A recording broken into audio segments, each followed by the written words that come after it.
Buenas tardes, sean todos ustedes bienvenidos a una clase más de curso de Derecho Laboral dentro de su preparación para el examen técnico profesional en la área pública.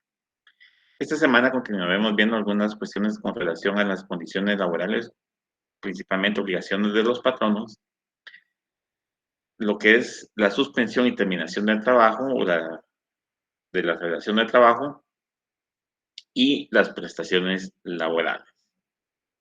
Como objetivo de la clase número 3 es hacer énfasis en lo que regula el Código de Trabajo respecto de esas obligaciones de patronos y trabajadores. Vimos una la semana pasada, esta semana vamos a ver algunas otras que aparecen en el resto del código, porque vimos las que son específicas según los artículos 61, 62, 63 y 64. Ahora encontramos otras que están dispersas. Incluso creo que vemos una que está en el 6 o el 7, pero hay otras que vale la pena mencionar y conocer la diferencia entre suspensión y terminación de la relación laboral y las causas que motivan una u otras, así como las prestaciones que otorgan las leyes laborales y la regulación de estas. Distinto es una prestación de un beneficio. Y vamos a ver esas diferencias. Las obligaciones de los patronos y trabajadores, como continuación del tema de la semana pasada.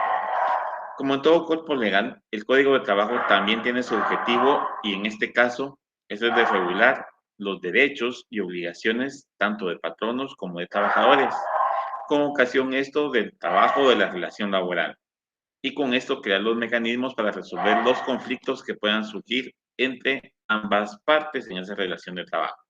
Eso lo establece el artículo 1 de dicho código. Una disculpa del caso, pero tenemos un animalito que por cualquier cuestión hace bulla, entonces no nos permite tener un silencio absoluto, pero pues trataremos de hablar lo mejor posible, un poco más recio para poder escuchar la clase. Para efecto entonces de las obligaciones nos vamos a remitir al artículo 61 y siguiente en cuanto a patrono y 63 y siguiente para lo que corresponde a los trabajadores. Eso lo vimos la semana pasada y valdría la pena que se vuelvan a dar lectura.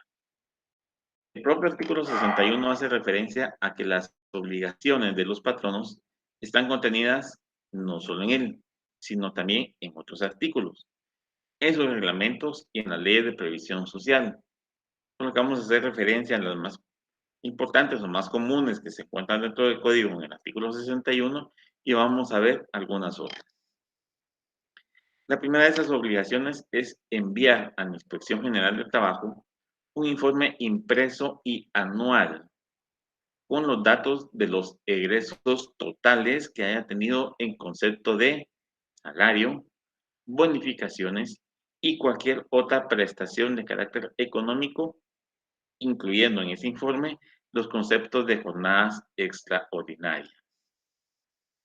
Asimismo, debe incluir en ese informe los nombres y apellidos de los trabajadores con sus datos generales y el salario que ha devengado. Vean ustedes lo completo que es ese primer informe que tiene el patrono como obligación. Un informe impreso de forma anual, es decir, una vez al año debe cumplir con esto. ¿Qué va a tener?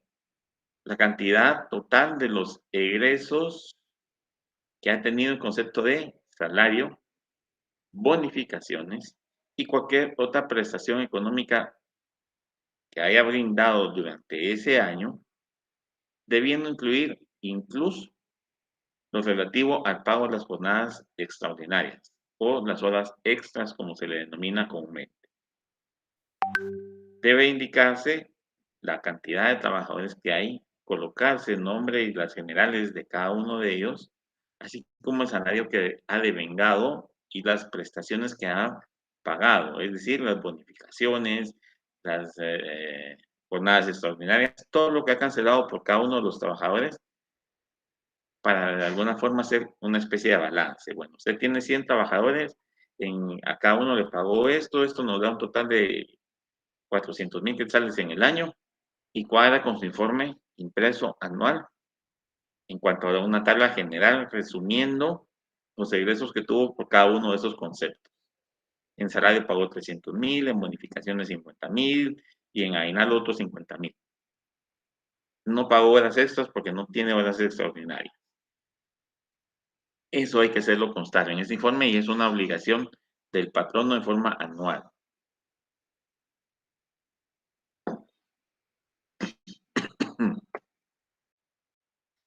Otra de las obligaciones que podemos mencionar es la de preferir a los guatemaltecos ante quienes no lo son al momento de contratar personal. Es decir, tenemos un límite, y lo recordarán ustedes, es un 90% como máximo, o como mínimo, perdón, en cuanto a la contratación de guatemaltecos y un 10% como máximo en cuanto a la contratación de persona extranjera.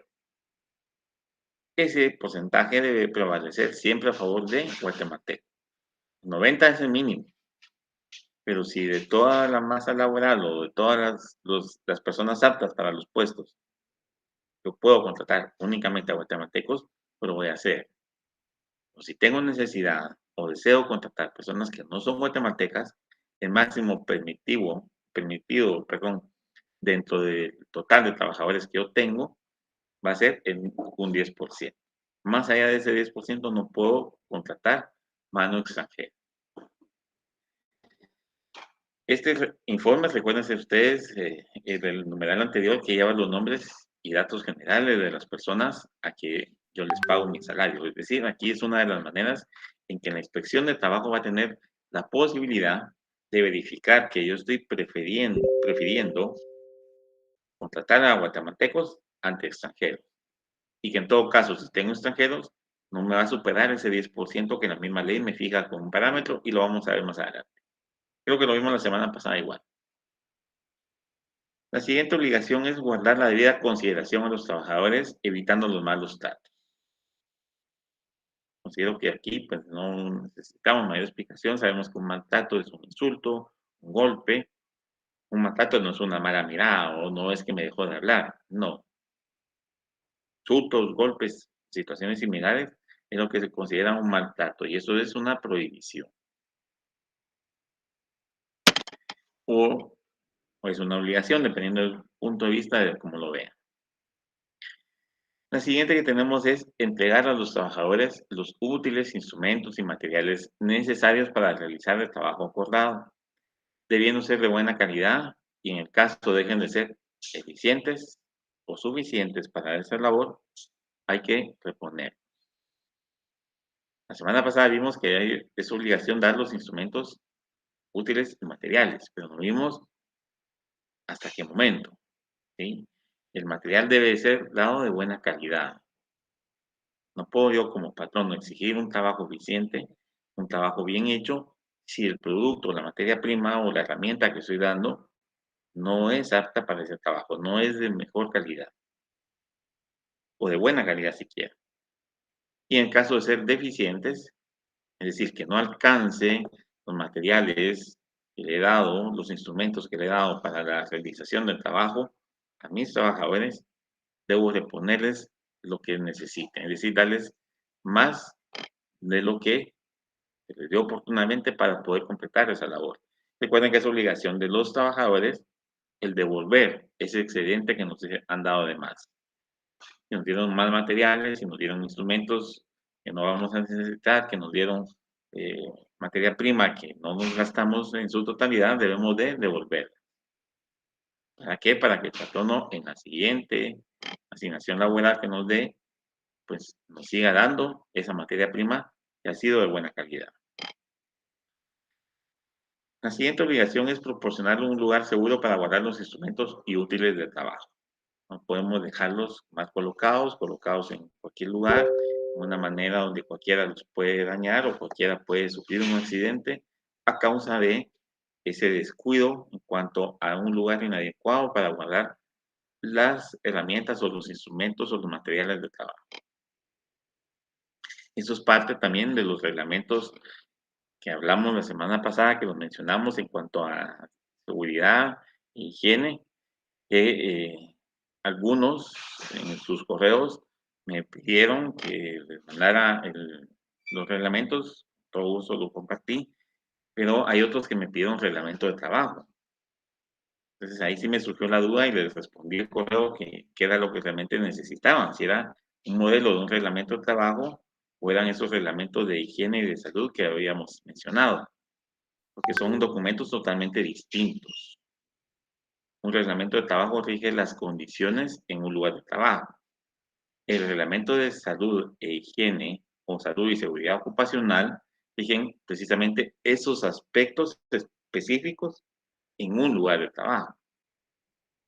El reglamento interior del trabajo, el reglamento de trabajo, rige las condiciones generales, que son distintas a, por ejemplo, la colocación de botiquín, la colocación de extintores, de la iluminación, de la grada, de las salidas de emergencia, son totalmente diferentes. Entonces, por favor, mucho ojo con eso. Y quienes no me respondieron mi interrogante de qué documento era el que quería, pues pienso que o ya no los necesitan o simplemente hasta hoy se volvieron a conectar y ver su correo. Entonces, todavía, si alguien quiere los reglamentos de salud e higiene y de salud y seguridad ocupacional, escríbanme al correo y con todo gusto se los comparto para quien no los tenga. Otra de las obligaciones que tiene el patrono es pagar al trabajador el salario correspondiente al tiempo que éste pierda cuando se vea imposibilitado de trabajar, pero que esta imposibilidad sea causada por el patrón. Yo, patrono, no tengo los insumos, no le estoy dando las herramientas, el día de hoy no quise ir a trabajar, no pude ir a trabajar, hoy no les abrieron la bodega para darles el material, yo no puedo descontar ese día porque la responsabilidad para que ellos no trabajaran fue mía. No puedo descontar ese día y tengo que pagar el salario correspondiente a ese día en caso fuera un día. El código establece un tiempo para no establecer o no determinar específicamente o dejar cerrado cuánto tiempo. Correspondiente al tiempo, 1, 2, 3, mediodía, 10 días, un mes. Si es por culpa del patrón, el trabajador no puede realizar su función, tiene que pagar de igual forma el salario. Otra de las obligaciones es la de conceder tiempo para el ejercicio del voto. Al momento en que se realizaba el proceso electoral en el país, si no recuerdo mal, se realizaba entre semana. No había un día específico, ya era decisión de la autoridad. Y por eso se estableció en el código conceder ese tiempo necesario para el voto. Con el tiempo se cambió a el proceso electoral del día domingo porque era menor la cantidad de personas que laboraban los días domingos. Para quienes ya estamos adentraditos en edad, pasamos un poco de los 40, nos recordaremos que cuando teníamos 10, 12 años, por ejemplo, un día domingo, después de mediodía, era muy difícil encontrar algún establecimiento abierto. Casi solo los restaurantes grandes o algunos supermercados, porque no abrían todos, se encontraban abiertos un domingo en la tarde.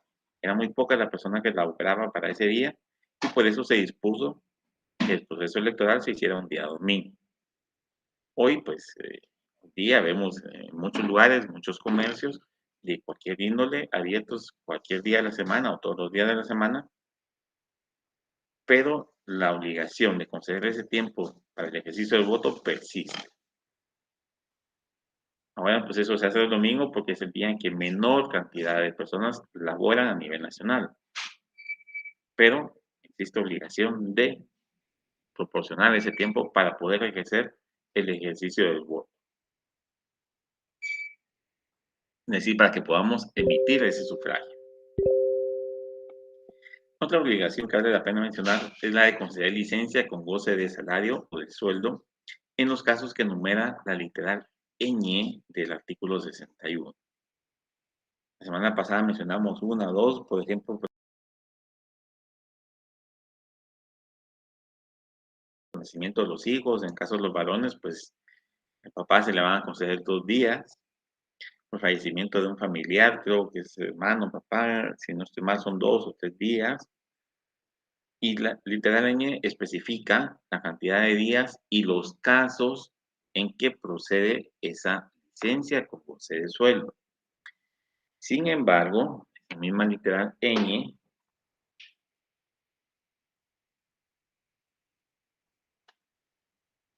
vamos a ver el artículo 61.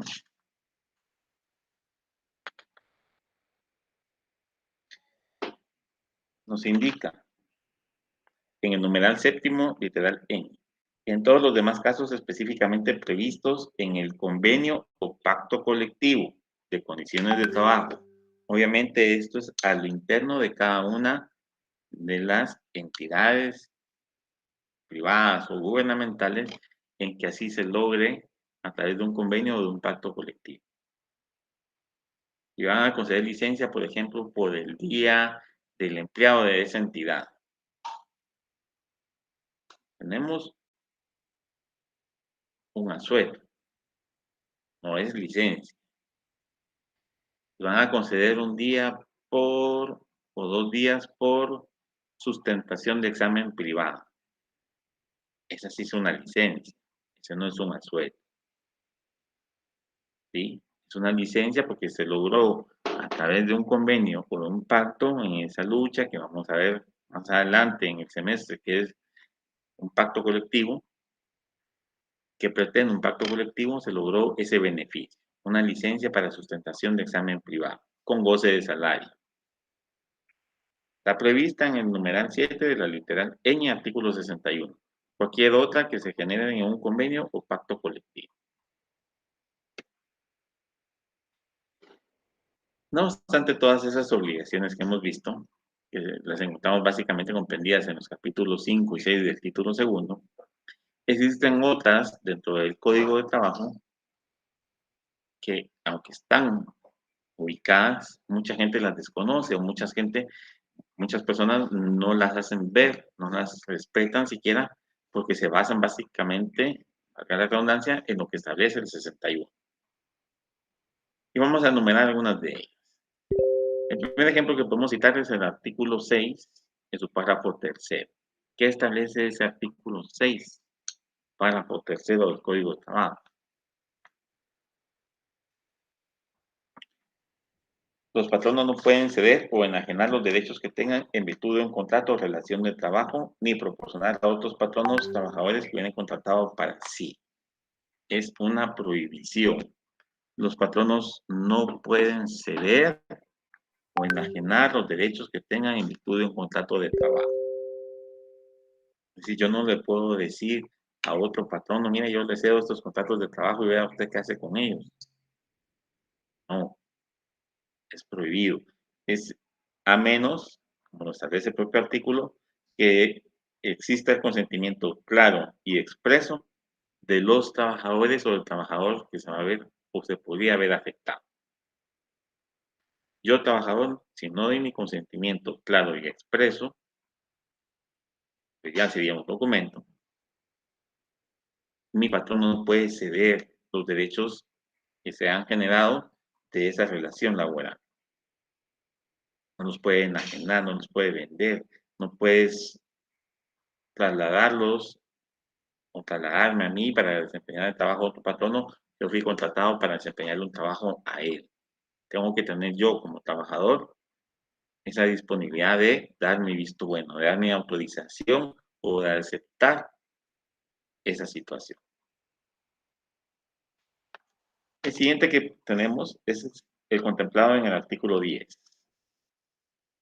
Se prohíbe tomar cualquier clase de represalias contra los trabajadores con propósito de impedirles parcial o totalmente el ejercicio de los derechos que les otorgue la Constitución. Prohibición expresa. No puedo impedir que un trabajador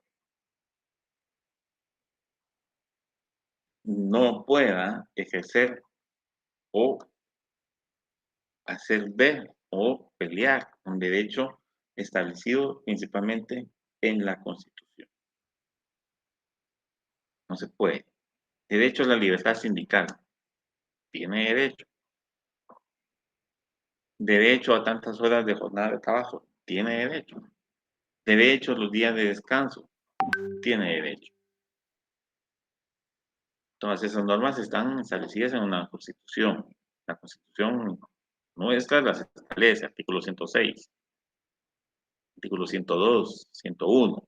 Esas, así como cualquier otro derecho humano, derecho fundamental, todas las personas, no puede ser restringida o restringido el ejercicio de los mismos por parte de un patrón. El siguiente que podemos mencionar es el artículo 13.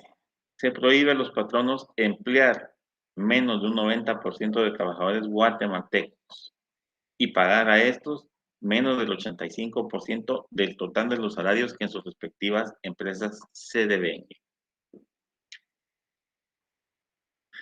Vimos en la literal A del 61 es el famoso 90% y establece no menos del 90%.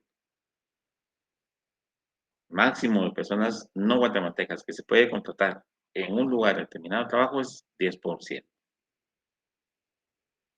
Y a ese 90% del total de trabajadores, si fuera el caso que tengamos extranjeros, se le debe de cancelar por lo menos el 85% del total del egreso salarial que como patrono se tiene a través del año. Recuerdan ustedes que en ese informe se hay que indicar cuántos trabajadores, sus nombres, el salario que devengan, cuánto egreso de bonificaciones, cuánto egreso de prestaciones. Pues ese es mi total de egresos. El 85% por lo menos de ese total debe ser cancelado al trabajador guatemalteco. El 15% de ese total de egresos lo puedo cancelar yo a las personas extranjeras que tengan laborando mi servicio.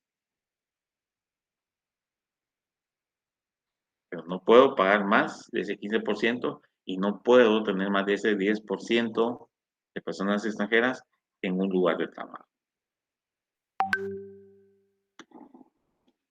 Veamos el artículo 34.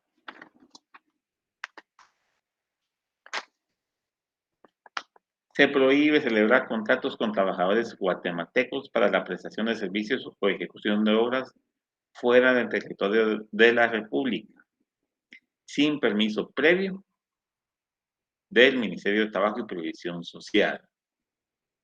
Es decir, si yo voy a ser contratado para ir a desempeñar mis funciones a El Salvador, a Honduras, a Costa Rica, a República Dominicana, cualquier otro país, el patrono o quien me esté contratando debe de tener la autorización del Ministerio de Trabajo para poder realizar esas contrataciones.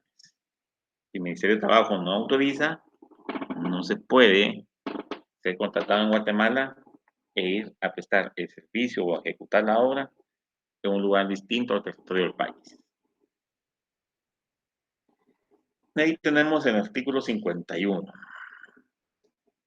Todo patrono que emplee en su empresa o determinado centro de producción, si la empresa, por la naturaleza de sus actividades, tiene que distribuir la ejecución de los trabajos en varias zonas del país, los servicios de más de la cuarta parte de sus trabajadores sindicalizados, está obligado a negociar con el respectivo sindicato cuando éste así lo solicite un pacto colectivo.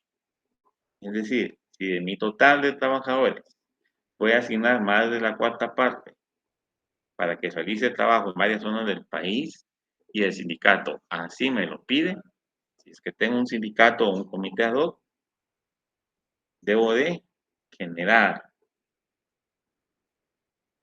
esa negociación con el sindicato. De lo contrario, no puedo tener o dejar de tener un pacto colectivo. Otro que podemos mencionar como obligación es el del establecido en el artículo 58, el famoso Reglamento Interior del Trabajo, que obliga a que todo patrono que ocupe en su empresa 10 o más trabajadores en forma permanente tiene obligación de emitir un reglamento interior de trabajo, distinto totalmente, como lo mencioné al inicio, de los reglamentos de salud e higiene o de salud y seguridad ocupacional que deben de respetarse y verificar su cumplimiento en los lugares de trabajo. Y por último vamos a mencionar el artículo 14.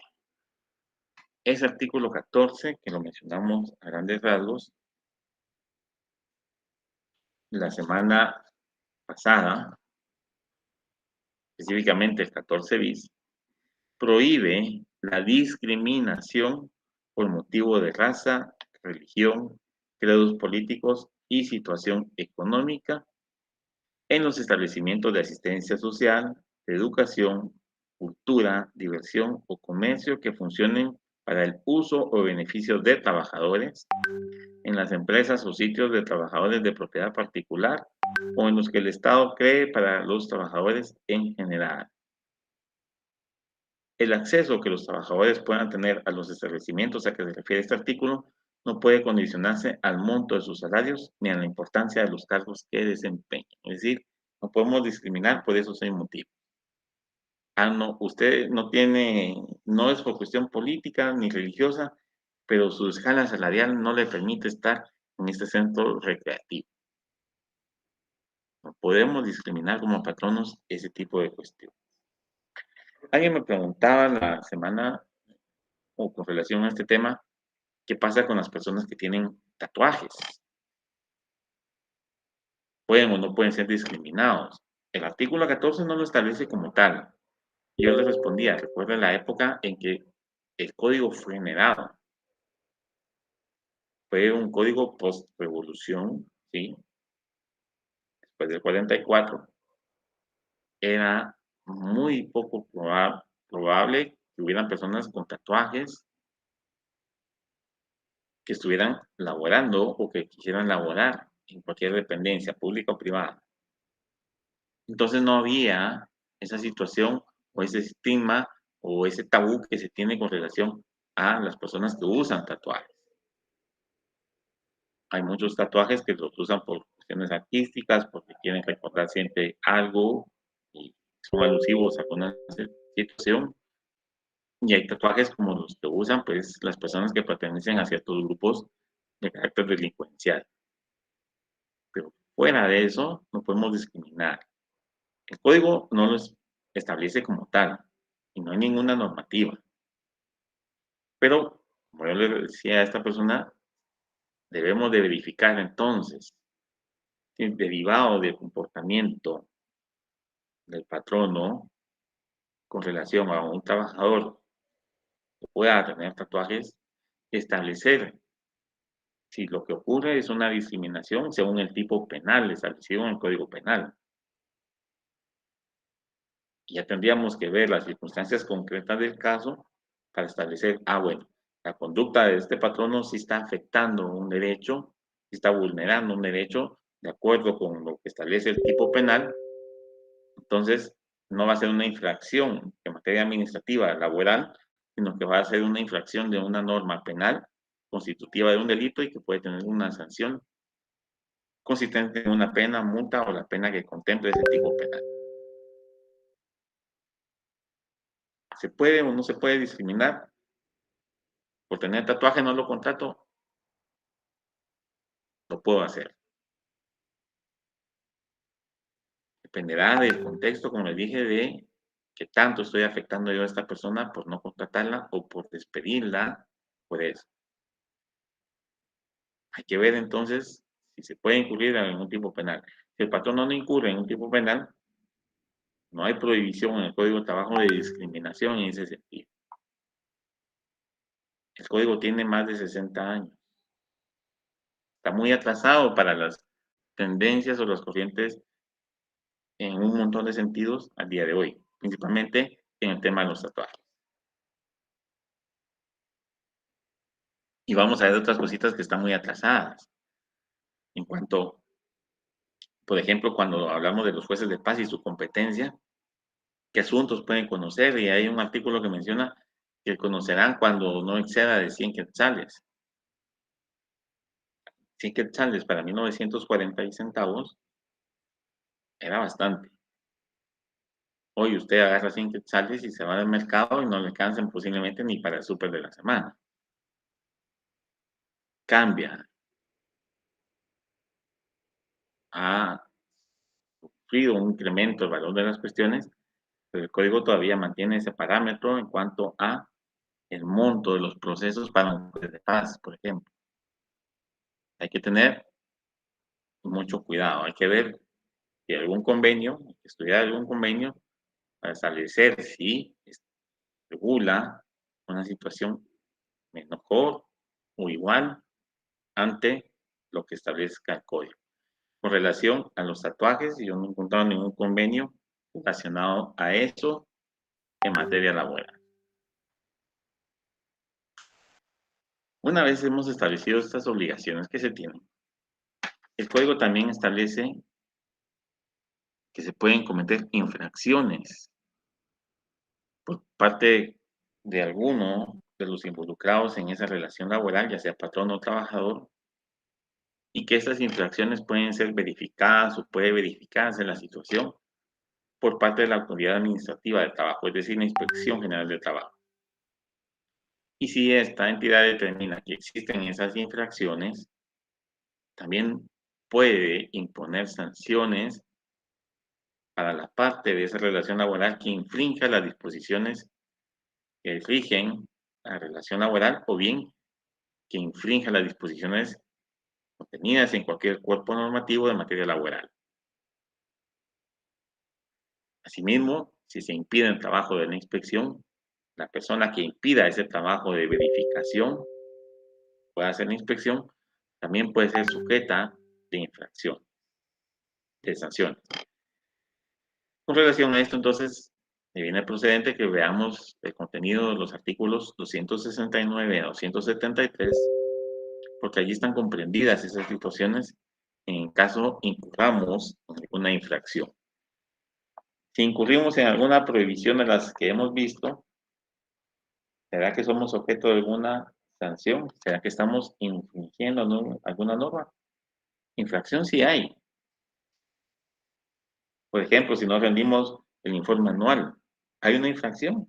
Sí hay. Y el artículo 269, capítulo segundo, establece específicamente las sanciones y regula que son faltas de trabajo y previsión social las infracciones o violaciones por acción u omisión que se cometan contra las disposiciones de este código o de las demás leyes de trabajo o de previsión social si están sancionadas con multa. ¿Infracción no rendir ese informe? Sí. Habría que ver si está sancionada con multa para determinar si es sujeto a una infracción. Eso a manera de ejemplo. Ya ustedes con su lectura más específica, más especializada de los temas de la clase, pues verificarán si efectivamente esa situación puede ser objeto de una multa o bien simple y sencillamente una llamada de atención o alguna advertencia. En el tercer párrafo del artículo 6, establece que los patronos no pueden ceder o enajenar los derechos que tengan en virtud de un contrato o relación de trabajo, ni proporcionar a otros patronos los trabajadores que hubieran contratado para sí.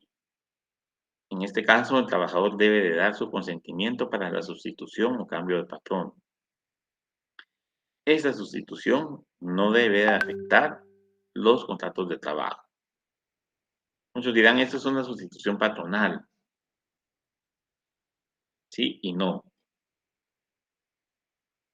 Pero no están pasando o no se está desapareciendo una empresa. Simplemente estamos sustituyendo a un patrono y estamos dando ese consentimiento. Para una sustitución patronal como tal, de una entidad a otra, porque se fusionan, porque una se liquida y otra absorbe a esa cantidad de trabajadores y sus respectivas prestaciones y obligaciones, no se necesita el consentimiento del patrón, del trabajador. Simplemente ocurre. ¿Por qué? Porque la sustitución es de la empresa, de la entidad en sí. No sé si me explican y si me entienden. Y si no, pues si hay alguna duda, a través del correo podemos solucionar. La sustitución del artículo 6 es, por ejemplo, yo patrono, contraté, pero necesito que los trabajadores que yo contraté van a prestarle servicio al patrono, al vecino, que también tiene una empresa muy similar a la mía, y que vayan a ayudarme a sacar el trabajo que él tiene. Eso lo puedo hacer si mis trabajadores están de acuerdo y me dan su consentimiento. Pero si yo patrono me fusiono con otra entidad que es más grande, es mayor en cuanto a capacidad, bienes y demás, ocurre esa sustitución patronal, porque yo ya no voy a ser el dueño de la empresa o de la entidad, sino que va a ser el socio mayoritario. Esa sustitución patronal que yo haga o esa fusión que yo haga y que va a implicar al final una sustitución patronal, no necesito tener el consentimiento de ustedes, trabajadores, para poder fusionarme, para poder vender mi empresa, siempre y cuando quien adquiera todo ese pasivo laboral, por decirlo de alguna forma. ¿Sí? La sustitución no es aplicable en caso sea la empresa o entidad la que sea objeto de enajenación. En el artículo 10, el patrón no puede realizar actos que constituyen represalias en contra del trabajador cuando éste exige el cumplimiento de sus derechos constitucionales, laborales o de cualquier reglamento o ley de trabajo o de previsión social. Estamos resumiendo. Artículo 13. Todo patrón no debe emplear a no menos del 90% del total de sus trabajadores y a ese 90% cancelar no menos del 85% de su ingreso total en concepto de salarios en forma anual. Eso, como dijimos, va incluido en el informe. Artículo 14 bis, perdón, es prohibido a los patronos discriminar a sus trabajadores por motivo de raza, religión, credos políticos y situación económica. En ese sentido, debemos de recordar que existe también el delito de discriminación, el cual puede ser cometido por cualquier persona o patronos de acuerdo a los elementos del tipo penal. Y poníamos de ejemplo lo de los tatuajes.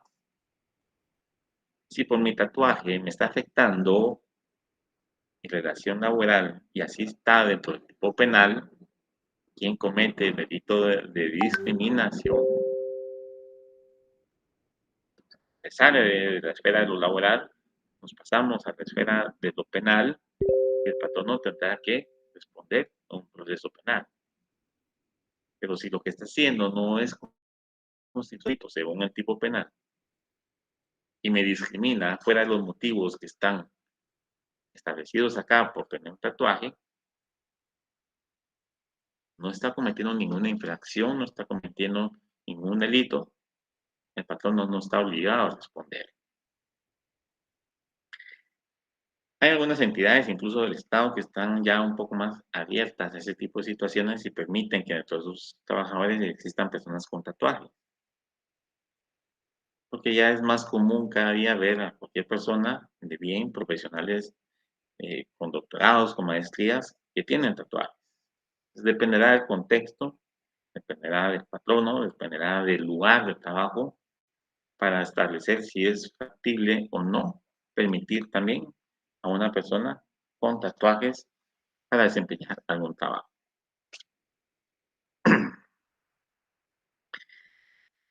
Recordemos también la prohibición de celebrar contratos para que el guatemalteco vaya a trabajar fuera del país, a menos que se cuente con la autorización que debe dar para tal efecto el Ministerio de Trabajo. Negociar un pacto colectivo, como lo establece el artículo 51, que son las obligaciones, cuando más de la cuarta parte de los trabajadores sindicalizados desempeñen sus labores fuera del lugar o de las oficinas principales del lugar de trabajo y que el sindicato sí lo solicite. El reglamento interior de trabajo cuando existan más de 10 trabajadores en forma permanente en un lugar de trabajo. Acá colocamos otra obligación más, que no estaba contemplada en ninguna de las diapositivas que hemos visto, y establece esta al pago de una indemnización por tiempo de servicio. Esta es obligación del patrono una vez haya terminado esa relación de trabajo, de acuerdo a las situaciones establecidas en el artículo 82, es decir, un despido sin causal y, si existe causal, sin haber realizado el procedimiento para lograr ese despido. La entidad está emplazada, es decir, está en proceso de formación del sindicato o está negociando el pacto colectivo y hay prevenciones dictadas por un juez de trabajo. no se respetaron por parte del patrono y despidió a varios trabajadores. Tan obligación entonces de cancelar esa indemnización en por el servicio. ¿Por qué? Porque no despidió con causa justificada y si existía, no despidió con el procedimiento específico. No se respetó, no se solicitó al juez la autorización para dar por finalizadas esas relaciones de trabajo y acreditar al juez las causales para dar por finalizadas esas relaciones. Contrario a esto, si yo patrono tengo prevenciones dictadas por un juez de trabajo porque surge un conflicto colectivo, pero tengo a varios trabajadores que están incurriendo en causales de despido, inicio un proceso ante el juez de trabajo y él me autoriza ese despido o esa finalización de las relaciones de trabajo, esta obligación del artículo 82 no la tengo que cumplir. Por eso establece, solo en los casos o en las situaciones que regula el propio artículo 82. Si incurro en eso como patrono, estoy obligado al pago. Y respeto el proceso, si logro probar esa causa y el juez me la autoriza, no estoy obligado a respetar o a cumplir con esa obligación de indemnización por tiempo de servicio. Con relación a la discriminación, y disculpen ustedes que haga énfasis con esto, pero es un tema que vale la pena recalcar. Actualmente existe en el Congreso de la República una propuesta de ley para reformar el Código de Trabajo e incorporar un artículo 14 adicional que sería el 14 ter. Este pretende prohibir al empleador la marginación, exclusión o discriminación por motivos de edad, religión, etnia, sexo, estado civil, idioma, discapacidad física, credos políticos o situación económica. Pero esto se refiere al momento de hacer la convocatoria de empleo por cualquier medio de comunicación. Publico yo en cualquiera de los diarios de mayor circulación oportunidad de empleo, pero establezco en ese anuncio que no voy a aceptar personas que sean de religión cristiano-católica, que sean de la etnia Ixil y que sean de sexo femenino. Estoy discriminando, estoy excluyendo a potenciales trabajadores por establecer ese tipo de parámetros en la contratación y eso constituye una discriminación según una propuesta que se encuentra en el Congreso actualmente. Porque se establece que el momento de comisión de esa discriminación va a ser cuando se convoque o se oferte esas oportunidades de empleo por cualquier medio. Si lo hago dentro de la relación de trabajo, nos sujetamos a los 4 presupuestos del artículo 14 bis. Esta reforma pretende obviamente que la discriminación no sea cometida al momento de convocar. Sin embargo, no prohíbe que esta ocurra al momento de darse la relación laboral. Por lo que considero, punto de vista muy personal, que no se ajusta a esa realidad.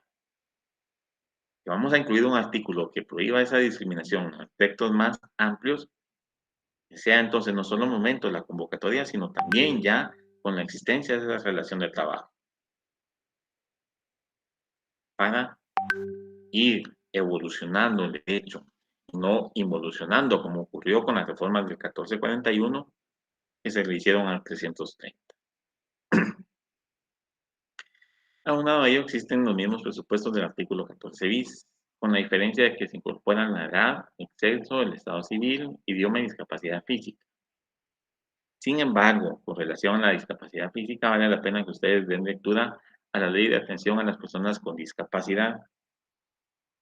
Esta ley, encaminada o se encamina a que las personas que padecen de algún tipo de discapacidad, en general, no dice si física, mental o qué, discapacidad en general, o disminución de sus capacidades, como ustedes lo quieran llamar, no sean objeto de discriminación en todos los aspectos, incluyendo el laboral. Y esta ley establece algo muy importante, que el Estado está obligado a generar esas fuentes de trabajo para las personas que tengan algún tipo de discapacidad. Y la habla en general, y establece qué es discapacidad, define qué debemos de entender por discapacidad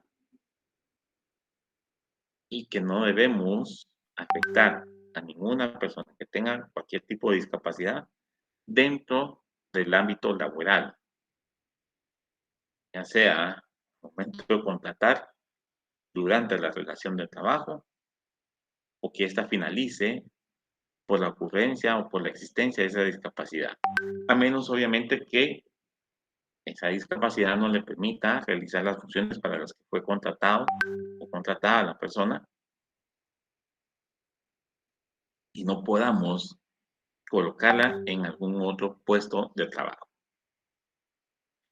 Obviamente ya ustedes como abogados o futuros abogados profesionales expertos en la rama del derecho que más les guste, podrán asesorar a su patrono o al patrono que los consulte cómo proceder en este tipo de casos, cómo finalizar una relación de trabajo de una persona sin que exista una causal, pero que no puede realizar la función para la cual fue contratado derivado de su discapacidad. Vean, esa ley es muy interesante, no es tan antigua, creo que es de unos 6 años, 8 años para acá, no recuerdo mal, entonces es una ley bastante nueva que vale la pena leer e integrar la lectura con lo establecido en el Código de Trabajo. El siguiente punto de la clase del día de hoy se refiere a la suspensión de los contratos de trabajo o de la relación laboral. Esta ocurre cuando una o las dos partes de la relación laboral dejan de cumplir parcial o totalmente durante cierto tiempo alguna de sus respectivas obligaciones sin que esto ponga fin a la relación. Una o ambas partes, parcial o totalmente, pero la característica es que sean durante cierto tiempo y que esto no ponga fin a la relación de trabajo. Derivado de esa definición, el código regula las 4 maneras en que puede ocurrir una suspensión de trabajo o de los contratos de trabajo. La primera de ellas es la individual parcial. En esta, solo una de las partes incumple con sus obligaciones. Tenemos después la suspensión individual total, donde tanto parte laboral como parte patronal incumple. La primera, la parcial, es cualquiera de los dos. En la total son ambas partes. Luego tenemos la colectiva parcial, cuando se afecta la mayoría o totalidad de las relaciones, es decir, ya somos la mayoría de los trabajadores o somos todos los trabajadores, no solo el trabajador A como una de las partes, no, somos todos o la mayoría. Y la suspensión colectiva total, cuya afectación es igual que la anterior, mayoría o totalidad. Es muy poca la diferencia, de acuerdo con lo que establece el código, en esas dos últimas modalidades de suspensión. Aquí lo que cambia no es en cuanto a las partes afectadas, sino a lo que motiva o a las causas que generan ese tipo de suspensión colectiva total. La definición de suspensión la podemos manifestar como la privación temporal a una persona del sueldo o del derecho a ejercer su servicio, funciones o trabajo habitual. Esto ocurre cuando una o las dos partes de la relación laboral dejan de cumplir parcial o totalmente durante cierto tiempo alguna de sus respectivas obligaciones sin que esto ponga fin a la relación. Muy parecida a la definición a lo que establece el código. Es una definición doctrinaria, el código la da muy parecida. Veamos entonces las diferentes modalidades de la suspensión de trabajo o de los contratos de trabajo. La primera será entonces la suspensión individual parcial. En este tipo de suspensión solamente afecta a una relación de trabajo, trabajador individual o patrono, y una de las partes es la que deja de cumplir con sus obligaciones fundamentales. Si es el caso de un trabajador, este deja de asistir, por ejemplo, a sus labores por posible licencia con goce de salario, porque padece alguna suspensión por enfermedad o por accidente y que amerita esa suspensión, su internamiento o su reposo en un centro asistencial por un periodo de tiempo. Un ejemplo que podamos poner acá, una suspensión individual parcial,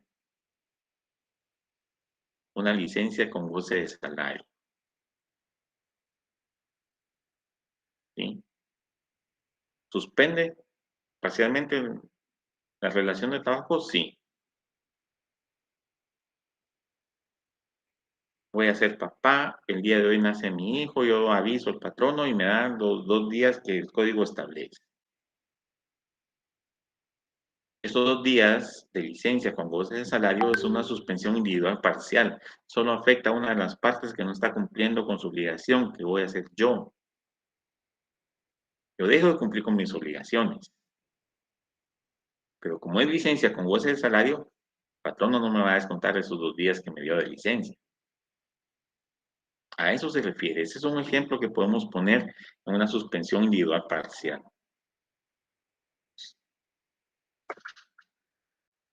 Si fuera el caso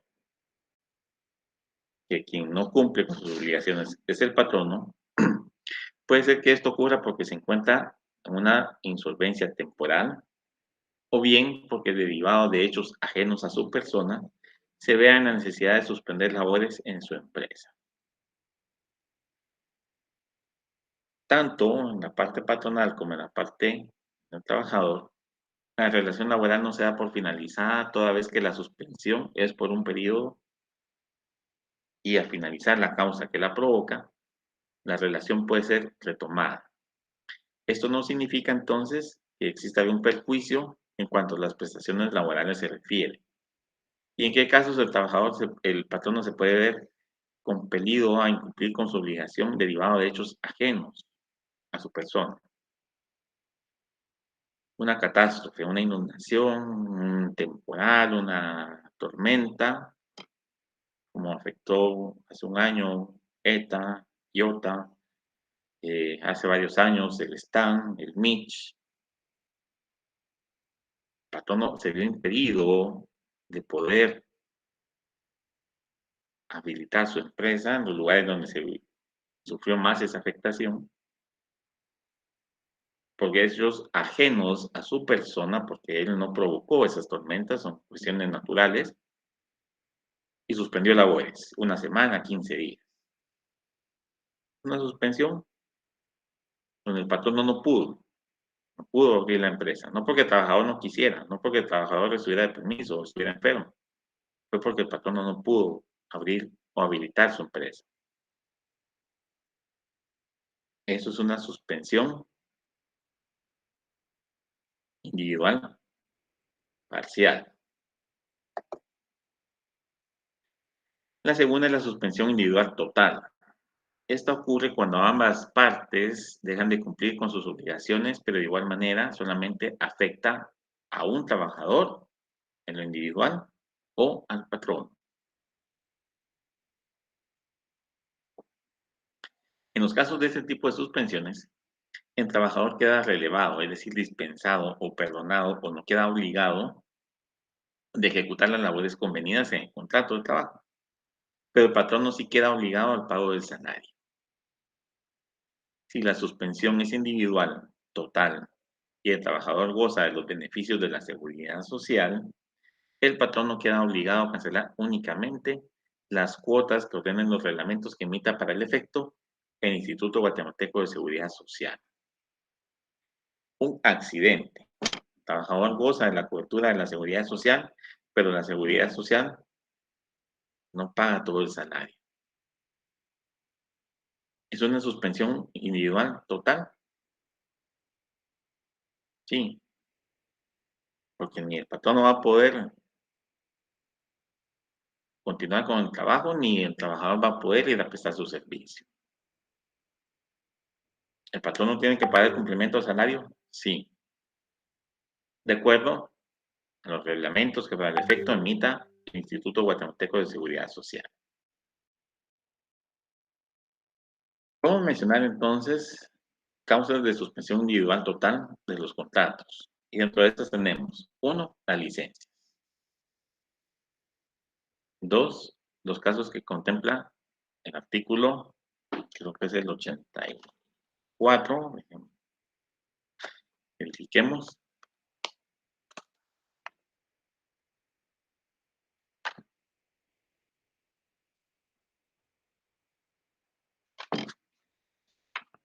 La suspensión puede ser.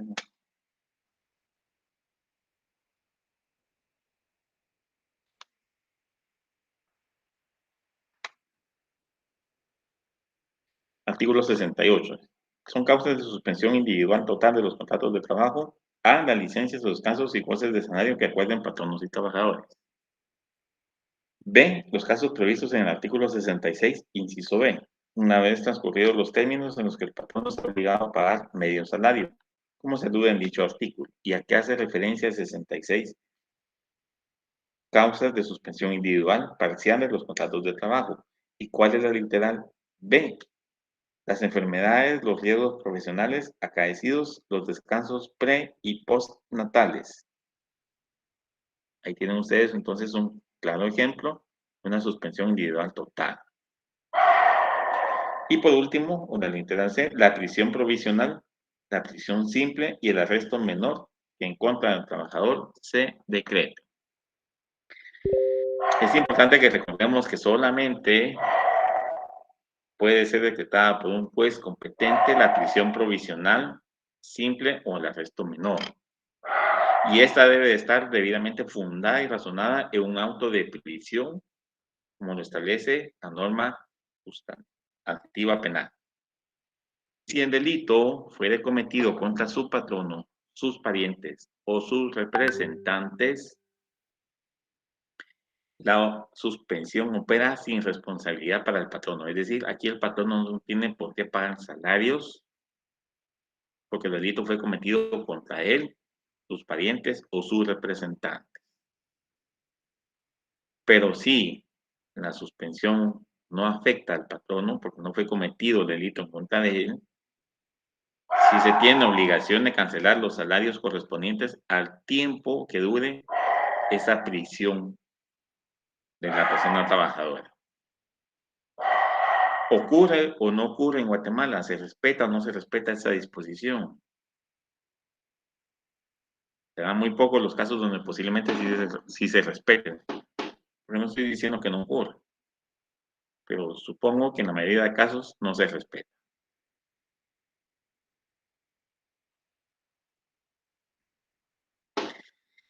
En los casos que se decrete esa prisión provisional, simple o arresto menor en contra del trabajador, el trabajador debe de dar aviso a su patrono de la causa que le impide asistir o presentarse a sus labores.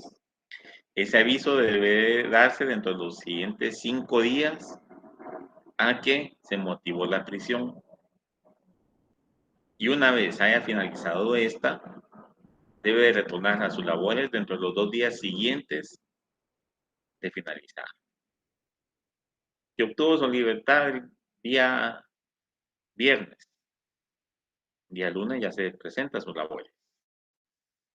La obtuvo el día sábado a la medianoche, domingo, lunes, y a martes se presenta a su lugar de trabajo. Esto es en cuanto a retorno. ¿Se puede despedir? No, recuerden que es una suspensión de la relación de trabajo. A menos que incurra en una de las causales, vamos a ver, para finalizar la relación laboral, pues se podrá despedir.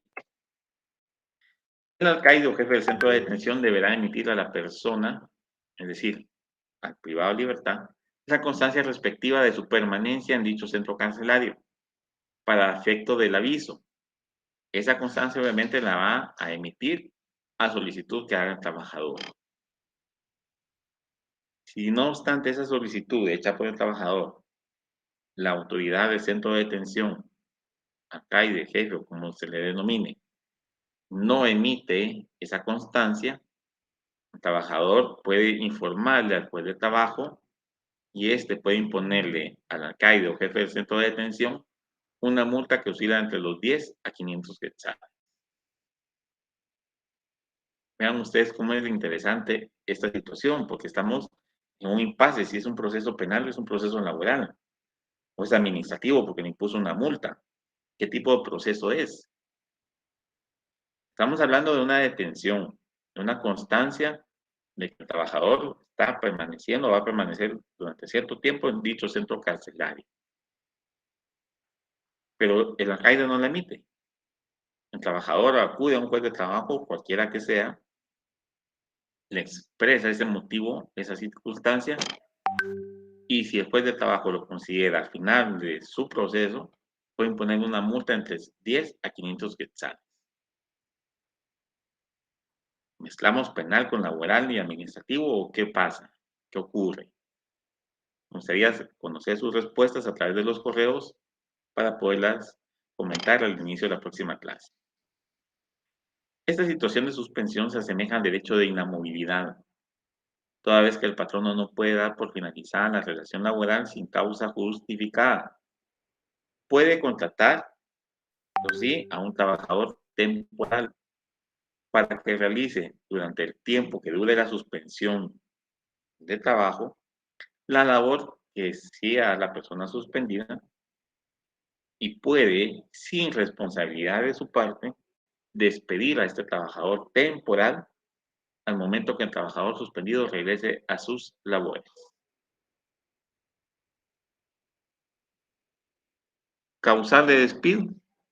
Debe de probar la justa causa del despido. No necesita. El mismo código le da al patrón esa facultad de despedir al trabajador temporal cuando el trabajador titular que estaba suspendido regrese a sus labores.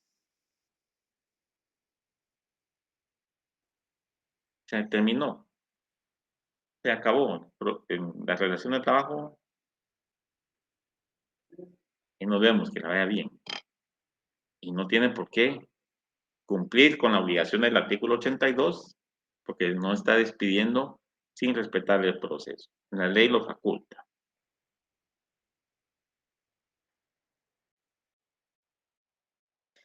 La tercera modalidad de suspensión consiste en la suspensión colectiva parcial. En este caso, puede verse afectada la mayoría o la totalidad de las relaciones de trabajo. Es decir, se afecta a más de un trabajador o bien a varios patronos si fuera el caso. La causa que afecta estas relaciones laborales debe de ser la misma, es decir, si somos 20 trabajadores los afectados, debe ser la misma causa la que nos afecta a los 20. Si son 20 causas distintas, son 20 suspensiones individuales parciales, porque la causa que motiva esta suspensión no es la misma para todos. Por eso el requisito es, ¿van a afectar varias relaciones de trabajo? Sí, pero que la causa que las afecta sea la misma, para considerar que es una suspensión colectiva parcial. Si no todos tienen la misma causa, son individuales.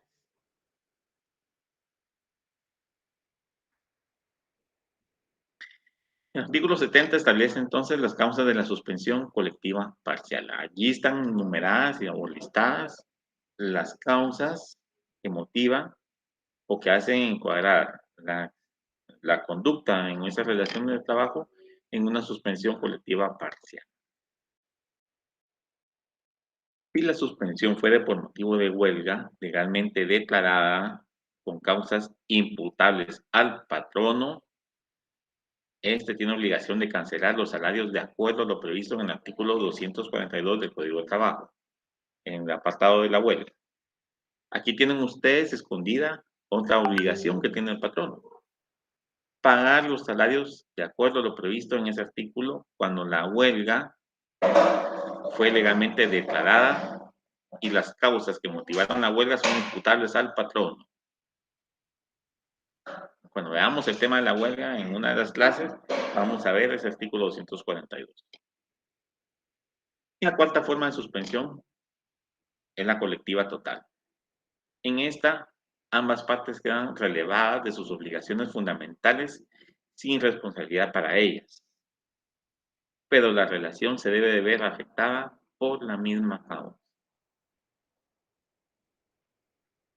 Dentro de las causales tenemos la huelga y el paro legalmente declarados. ¿Afecta a ambas partes? Sí. ¿La misma causa? Sí.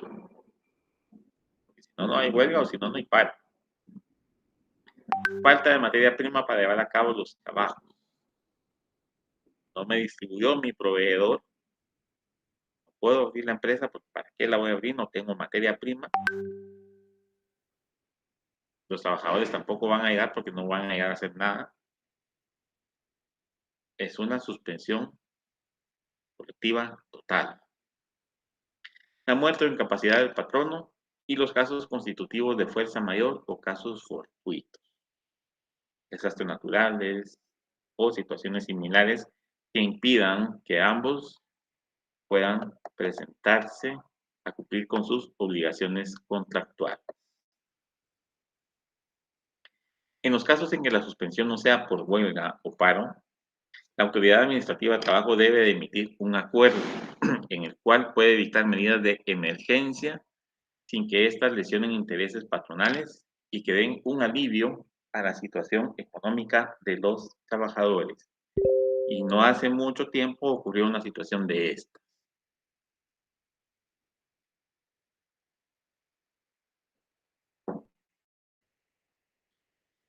El artículo 75 nos establece la forma en que deben de reanudarse las labores en el caso de que las suspensiones sean colectivas, es decir, parcial, total. Hay un procedimiento para reanudar esas relaciones laborales o las labores, sí. Pero con relación a lo que vimos en el primer párrafo de esta diapositiva, que cuando la causa de suspensión no sea por huelga o paro, me gustaría que me indicaran a través de un correo, ejemplificaran en qué casos puede ocurrir o cuándo ocurrió esta situación, que no ocurrió no hace mucho tiempo, no más de 5 años. La Autoridad Administrativa del Trabajo, es decir, Ministerio de Trabajo, emitió un acuerdo, dictó medidas de emergencia que no afectaban los intereses patronales, pero que tampoco dejaban en desprotección a los trabajadores. Para quienes me puedan citar ese acuerdo, excelente. Es decir, que si están estudiando, si dominan o tienen interés en el tema. El siguiente tema que vamos a ver es la terminación de los contratos de trabajo. Vimos suspensión, ahorita vamos a ver terminación. Esto ocurre cuando una o las dos partes que forman la relación laboral le ponen fin a esta, de forma voluntaria por alguna de ellas o de forma voluntaria por ambas, por causal determinada o bien por disposición de ley, lo que provoca el cese definitivo de la relación de trabajo. Son diversas las causas que enumera el artículo 77 del Código del Trabajo para dar por terminado un contrato de trabajo, existiendo a partir de allí la obligación del pago de prestaciones que regula la ley, las cuales, en caso no se cumpla o no se haga efectivo el pago en el momento en que finaliza esa relación de trabajo, pueden ser exigidas a través de, ustedes ya conocen, un proceso laboral,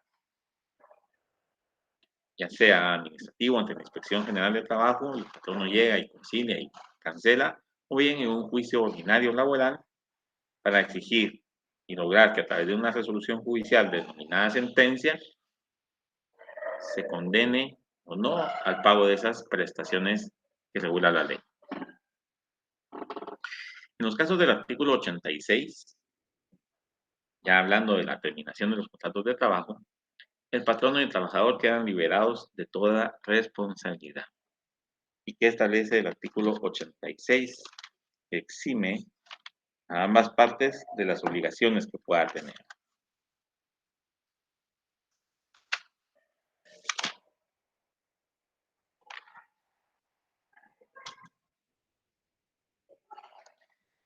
El contrato de trabajo termina sin responsabilidad para las partes por alguna de las siguientes causas. A, por el advenimiento del plazo en los contratos a plazo fijo y por la conclusión de la obra en los contratos para obra determinada. B, por las causas legales expresamente estipuladas en él, es decir, en el contrato. Y C, por mutuo consentimiento. Renuncio, vale, acepto su renuncia, aquí están sus prestaciones, se puede retirar. Quedamos liberados de toda responsabilidad. Pero si renuncia, no le pago las prestaciones, ahí sí ya tengo una responsabilidad, tengo una obligación que puede ser compelida a cumplir a través de un proceso administrativo o de un proceso judicial. De acuerdo a lo establecido en el artículo 78 del Código de Trabajo, la terminación surte efecto desde que se le da el aviso al trabajador, indicándole la causa del despido. Sin embargo, este puede emplazar a su patrono para que antes de que transcurra el tiempo de la prescripción, le pruebe esa justa causa del despido. Es decir, a mí me despiden. Yo no estoy de acuerdo con la causa que argumenta mi patrono en cuanto al despido o lo que motiva el despido. No puedo emplazar para que me demuestre antes de que me venza el plazo de la prescripción establecido en el artículo 260, efectivamente incurrí en esa causa. ¿Y cómo lo voy a emplazar? ¿Será que le llevo un oficio a mi patrón y le digo, mire, usted está emplazado y respóndame en 2 horas, en 4 horas, en 8 días, ¿por qué me despidió? No. Vamos a emplazarlo a través de la promoción de un juicio de trabajo para que sea el juez el que le haga saber nuestra inconformidad y lo cite para que en una audiencia pruebe esa justa causa del despido. Si no la logra probar a criterio de las constancias procesales y lo que el juez conozca y diligencia como tal en el proceso, tendrá que cumplir con la exigencia que yo pueda plantear, mi reinstalación o el pago de mis prestaciones y salarios dejados de percibir, o ambas cosas. Una entidad está emplazada, no puede despedir, no incurrir en ninguna causal, me despide, ¿qué hago? Acudo ante el juzgado que tiene el proceso del pacto colectivo o del convenio, el que emitió las prevenciones, es decir, las prohibiciones para que el patrono no infringiera la normativa laboral, denuncio y presento mi incidente de reinstalación y pago de salarios dejados de percibir. Porque para las prestaciones tiene que ser un ordinario. Si voy a reclamar ambas cuestiones, tengo que presentar dos procesos. La denuncia, que se convierte en un incidente de reinstalación, y el ordinario, ante cualquier otro juez. El juez que conoce a prevención el proceso de pacto colectivo o convenio colectivo no puede conocer el pago de las prestaciones laborales, a menos que en el lugar solo exista un juez de trabajo. Pero para casos del Departamento de Guatemala, por lo regular es distinto. Si esa causa no es probada, el patrón no debe pagar A, las indemnizaciones que el código establece en el artículo 82 y B, a título de daños y perjuicios, los salarios dejados de percibir desde el momento del despido hasta el pago de la indemnización, no pudiendo exceder de 12 meses de salario en cuanto a ese monto y las costas judiciales. De manera de ejemplo, podemos citar un proceso de reinstalación como lo hemos venido mencionando.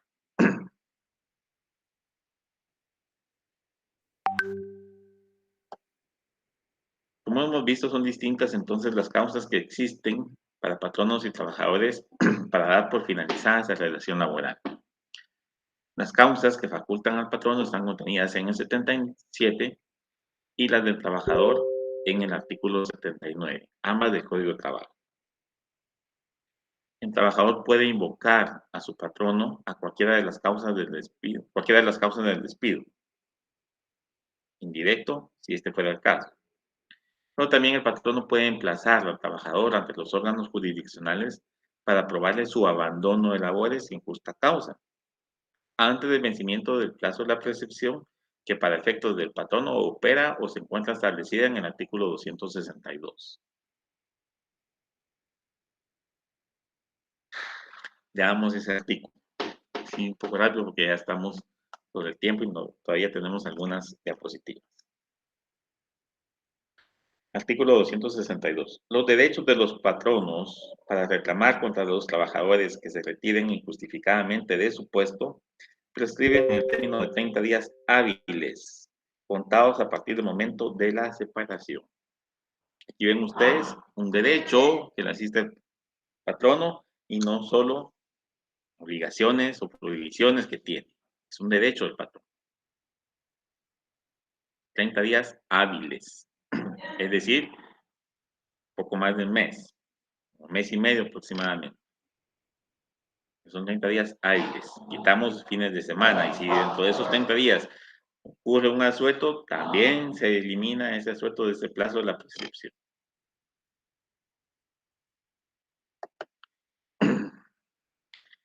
En el caso de despido en forma indirecta, también puede ser demandado el patrono antes del vencimiento de la prescripción. En ese capítulo de la prescripción encontramos los plazos relacionados a esta. Los 160 en adelante está la prescripción, para que ustedes puedan darle lectura y puedan verificar y subrayar la importancia de esos plazos. No subrayen todo el artículo, subrayen los días que señalan, 30 días, 60 días, 4 meses, 1 año, 2 años, 10 años. El plazo que establece es el que ustedes deben de resaltar. Es lo más importante de cada uno de esos artículos. Dentro del capítulo de las terminaciones también, o de las suspensiones de las relaciones de trabajo, encontramos fijado el plazo que dura el periodo de prueba, el cual es de 2 meses, según el artículo 81. Y durante este periodo, cualquiera de las partes puede ponerle fin a la relación de trabajo con causa justificada o sin causa justificada y sin incurrir en ningún tipo de responsabilidad, ni patrono ni trabajador. ¿Qué sucede? Espero su respuesta a través del correo. Si la entidad está emplazada y antes de que finalice el periodo de prueba despiden a un trabajador, ¿hay o no hay responsabilidad por parte del patrono? ¿Y cuál es su sustento legal para decir sí, para decir no, no hay responsabilidad? Espero su respuesta en el correo para que podamos comentarla también, si es que se recibe algún tipo de respuesta, al inicio de la próxima clase. Por último, en el artículo 83 del código encontramos los plazos que se deben de observar por parte del trabajador al momento de dar por concluido su contrato por tiempo indeterminado, ya sea sin justa causa o de forma voluntaria. Esto siempre que haya concluido el periodo de prueba. Este se refiere al plazo en que yo debo presentar mi renuncia antes de la fecha en que debe surtir efecto.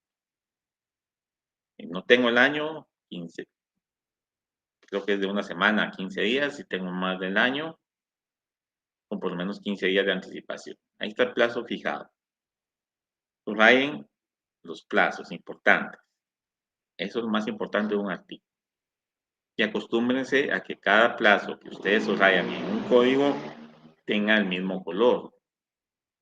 Y si tienen el color amarillo, por ejemplo, para los plazos, que ese color amarillo en todos sus códigos solo esté relacionado con los plazos. Les va a ser más fácil ubicarlos al momento de su examen o del ejercicio profesional. Y el último tema que pues no es de mucha complejidad se refiere a las prestaciones de ley. La definición que encontramos de prestaciones de ley es toda remuneración, generalmente en dinero, que el patrono otorga a su trabajador en virtud de la labor realizada, ya sea que ésa se encuentre en un cuerpo normativo y que se otorga con cierta frecuencia o al terminar la relación de trabajo. En lugares donde se establece una indemnización universal, es una prestación de acuerdo con la ley. Finalizó, renunció, bueno, aquí están sus prestaciones y su indemnización por tiempo de servicio. O bien las prestaciones como aguinaldo, bono 14, bonificación, incentivo, están reguladas en normas distintas al Código de Trabajo, pero que son normas de carácter laboral y que debemos de respetar y hacer cumplir o velar porque se cumplan las mismas. Pero la prestación es distinta de un beneficio. El beneficio lo definimos como esas prestaciones, según la definición que trae de beneficio, otorgadas por el patrono a los trabajadores como agradecimiento a la labor realizada, que se otorga de manera adicional al salario o a las prestaciones reguladas en ley. Es decir, no es una obligación. Un beneficio no se convierte en una obligación. ¿Por qué? Porque es un reconocimiento que está dando el patrono a la labor que realizó un trabajador determinado. En algunas entidades privadas tienen, por ejemplo, el empleado del mes.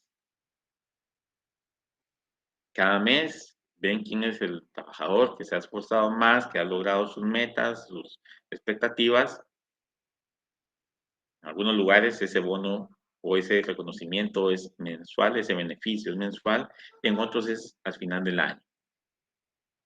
El trabajador que se haya mantenido por más tiempo como el empleado del mes es el que se va a hacer acreedor al beneficio de una semana de descanso adicional en reconocimiento a ese esfuerzo realizado. No ocurre siempre, es adicional a las prestaciones, adicional al salario y se da como un reconocimiento. Las prestaciones que encontramos contenidas en el Código de Trabajo, si se me escapa alguna, pues, no importa, ustedes me lo pueden hacer ver en un correo, son las siguientes: indemnización, ventajas económicas, daños y perjuicios, periodo pre y postnatal, vacaciones y lactancia. Esas son prestaciones reguladas expresamente en el Código de Trabajo. Y las que están contenidas en otras leyes, normas de carácter laboral fuera del código, tenemos aguinaldo, bonificación incentivo, la bonificación anual, en algunos lugares, utilidades, bono de antigüedad y licencia sin goce de salario. Bono de antigüedad, utilidades y licencias sin goce de salario pueden ser producto de un convenio o de un pacto colectivo de condiciones de trabajo y por eso no están contenidas en otras leyes. Si bien es cierto, un pacto es ley entre las partes, no es un cuerpo normativo que haya surgido en forma general, de aplicación general y obligatoria en todos los lugares de trabajo. Un pacto colectivo opera para determinado lugar de trabajo y este puede establecer prestaciones adicionales a las de ley, ya sean del código o de leyes adicionales. Fundamento de esta normativa, por lo menos en cuanto a las que están en el Código de Trabajo, la indemnización la encontramos en el artículo 82, los daños y perjuicios en el artículo 78, lo relativo a las vacaciones en los artículos 130 a 137, las ventajas económicas en el artículo 90, el periodo pre y postnatal en el artículo 152 y lo relacionado a la lactancia en el artículo 153. Las demás son leyes específicas propias, como por ejemplo la del aguinaldo, bonificación anual para trabajadores del sector privado y público, con la bonificación incentivo, y como les dije, utilidades, bono de antigüedad y licencias sin goce de salario son productos de convenios o pactos colectivos. Hasta acá entonces el tema de la semana número 3 en su clase de Derecho Laboral para la preparación de su examen técnico profesional. Acá se les colocamos o se les coloca una serie de preguntas que ustedes pueden utilizar para fortalecer la comprensión del tema o su estudio. no la deben de responder al correo, a menos que ustedes tengan alguna duda con algún punto, algún interrogante de estas, pues podemos aclarar esa situación a través de un correo, pero no necesito que me las manden todas en un documento o que me las respondan todas en un correo. Son de apoyo a su estudio. Son totalmente distintas a las preguntas que van a estar contenidas en su examen parcial. Será en la semana 6 o 7, dependiendo del calendario que establezca la universidad, pero que estas se colocan como apoyo a su estudio. Las del examen parcial son totalmente distintas, ya las van a ver ustedes cuando se encuentren frente a ese monstruo que es su examen parcial y que derivado de su estudio van a poder decir ustedes, ese examen está fácil, pum, pum, pum, sacan 100. Entonces, por favor, estudien, estamos en tiempo todavía. Quiero que me pase como el año pasado, que al final del semestre me reclamaban, pero ni siquiera se conectaban a clases. Entonces, es muy importante que ustedes cumplan con esa situación, por favor. Bueno, te agradece entonces la atención prestada a mi persona. Espero que nos podamos encontrar el próximo fin de semana para discutir un tema más del programa de curso diseñado para su preparación de examen técnico profesional. Tengan ustedes un feliz descanso, un fin de semana reparador y que el lunes pues iniciemos con buena actitud en las labores que tengamos por cumplir. Tengan ustedes muy feliz tarde. Hasta pronto.